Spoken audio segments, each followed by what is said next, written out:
संत भगवान ने प्रश्न किया कि केदारनाथ से आए हैं महाराज जी हैं कि बहुत भीड़ इकट्ठा होती है जिससे अपवित्रता बढ़ती है, तो इसका क्या उपाय है।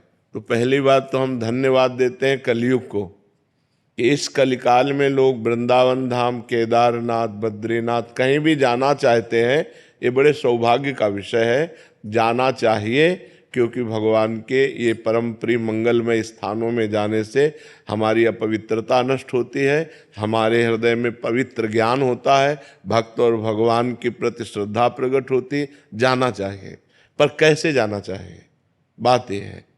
हमारे को भगवद यात्रा कर रहे हैं, पहले दिमाग में ये बात ध्यान रखनी चाहिए।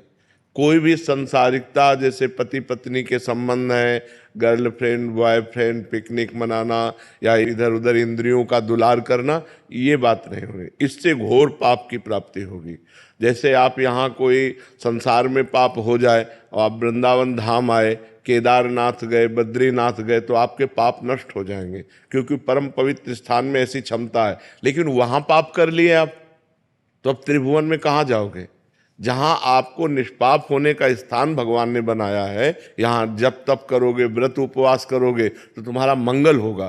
तीर्थों में उपवास करना चाहिए, चाहे भले एक दिन उपवास करे, खान पान का संयम रखे और ब्रह्मचर्य से रहे। भले एक दिन रुको, 2 दिन रुको, लेकिन ब्रह्मचर्य से रुको। ये पिकनिक मनाने वाला माहौल कि चलो बड़े पहाड़ हैं, बड़ा दृश्य मनोरम है, हम चलकर अपनी काम भावनाओं को और विकास दें, ये विनाश का कार्य होगा, ये पवित्र कार्य नहीं होगा। पूर्व में गांव से जब कोई बद्रीनाथ केदारनाथ जाता था तो वो बोलता था, तुम क्या समझते हो, हम केदारनाथ हुआ है क्या झूठ बोलेंगे।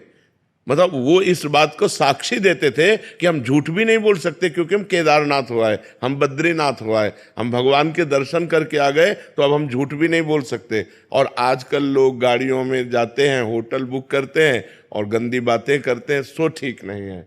जाना तो ठीक है, लेकिन ऐसे जाना ठीक नहीं कि पिकनिक मनोरंजन अपने मनाने के लिए आप वहाँ जाओ तो घोर पाप हो जाएगा और उसका निस्तरण नरक में ही होगा, फिर नरक भोगना पड़ेगा। इसलिए ऐसे लोग तो जाएं मत, जिनको विलासिता करनी है वो लोग जाएं, जो तप करना चाहते हैं, जो भजन करना चाहते हैं, जो उपवास करके अपने पापों का नाश करके भगवान के प्रति बढ़ना चाहते हैं, उनको जाना चाहिए। और ये जो लोग विलासिता के लिए जाते हैं, हम कहते मत आओ, क्योंकि यहाँ पाप कर लोगे तो कहाँ जाओगे। अब बड़े बड़े होटल बने, होटल बुक किए और बम्बई कलकत्ता की जैसी विलासिता करते हैं और पाप करके फिर यहाँ से चले जाते हैं, तो उनको कहाँ सुख शांति प्राप्त होगी। तो हम ये विनय करते हैं सबसे कि जैसे धामों में, तीर्थों में, भगवान के पवित्र स्थानों में जाया जाता, वैसे बनकर जाओ, गंदी बातें करने मत जाओ। गंदी बातें करना तो अपना घर अच्छा है, क्योंकि जब कभी तुम्हारी सद्भावना बनेगी, चलो केदारनाथ चलते हैं, बद्रीनाथ, तो आप पवित्र हो जाओगे। लेकिन वहाँ यदि पाप किए तो कहाँ पवित्र होगे।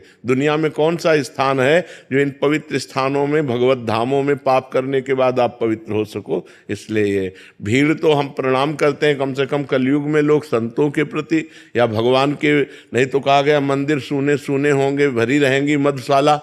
नहीं कहा गया कि कलयुग का प्रभाव ऐसा बढ़ेगा कि मंदिर में कोई जाएगा नहीं और शराब के ठेके में लाइन लगी रहेगी। तो आज तो कम से कम इतनी श्रद्धा है, हम ये देख रहे हैं, इतनी श्रद्धा है कि लोग भगवत धामों में, भगवत मंदिरों में जाते हैं, पर उनमें कुछ लोग ऐसे होते हैं जो अपवित्रता फैलाते हैं, जो गंदी बात करते हैं, वो ठीक नहीं है।